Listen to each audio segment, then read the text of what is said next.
Most of us are familiar with the phrase, the American dream. I believe all of us in the Sri Lankan community have achieved our own version of this dream. However, there are several Sri Lankans amongst us who have gone beyond and achieved eminent status in the city of Houston and this great country. George R. Willy is a prominent Houston-based lawyer and founder of the immigration law firm George R. Willy PC.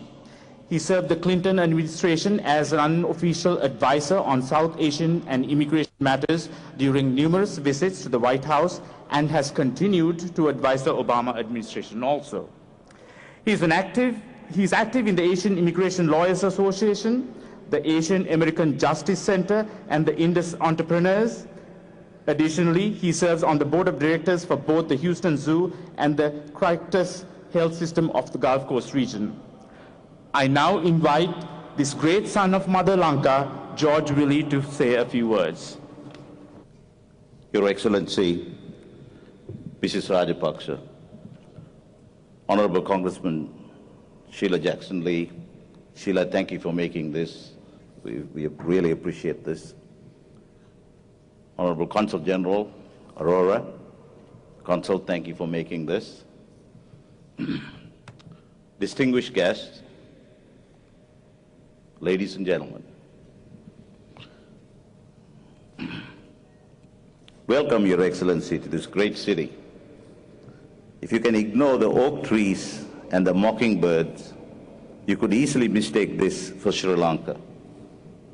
It is in Sri Lanka that I was born, and my mother and the parents of my wife Shanti, our grandfathers and grandmothers, are all buried under the sacred soil of my motherland. I grew up, Your Excellency, in Jaffna and moved to Colombo when I was only 10 years old. My wife is from Badulla and grew up in Diathalawa, where her dad was a well-respected captain in the army. I have smelt the sweetness of margosa trees in Jaffna and tasted the red jambu fruits that left red stains on my white shirts as I walked to school in Colombo. I know the lure of jackfruits ripening on the trees as the crows begin to break them open. I have seen the bright-colored pandogs during Vesak and shamelessly ate food at the dansalas meant for the poor. And I have heard the chanting in the corvils and inhaled the smells of jasmines and the joss sticks. I've heard the bells of All Saints Church as I assisted Father Hera during Mass. But since I left Sri Lanka in 1975, there has been such pain, such sorrow, and such agony. The mighty Mahaveli Ganga that usually brings its sacred waters to the paddy fields spat out blood, both the Sinhalese and the Tamil. From up here in the United States, I have watched the land of my forefathers descend from paradise deep into hell. No one can say with certainty who is to blame, but the time for blaming is long gone. Your Excellency, you're probably descended from Dutugemunu, and my people from Elara. Remember how Dutugemunu fought Elara and on his elephant Kandula and killed Elara. Dutugemunu, of course, is still remembered for uniting Sri Lanka for the first time. But he's also remembered for something else. After defeating and killing Elara, he built a monument for Elara out of respect for his worthy opponent. He ordered all citizens of the land to stop, dismount, and pay respect to Elara. In so doing, he not only showed what a great nobleman he was, but also proved to be a great politician. He knew that he had to rule the Tamil people too after the defeat of Elara. Your Excellency, fate and fortune and your great political skills have placed you at a unique point in history.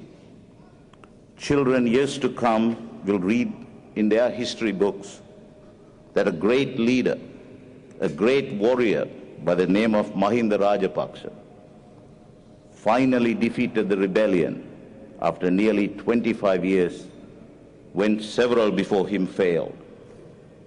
They may even say that you are the Dutu of the 21st century.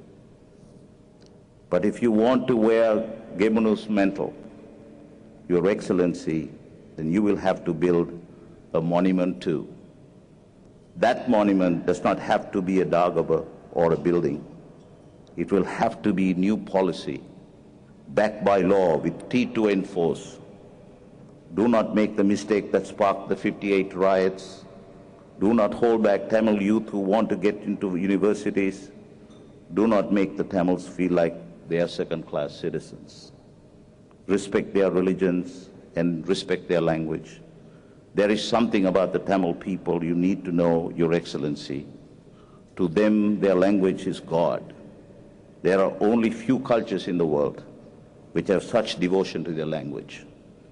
You were trained as a lawyer, and in your early career, you were a formidable defender of human rights.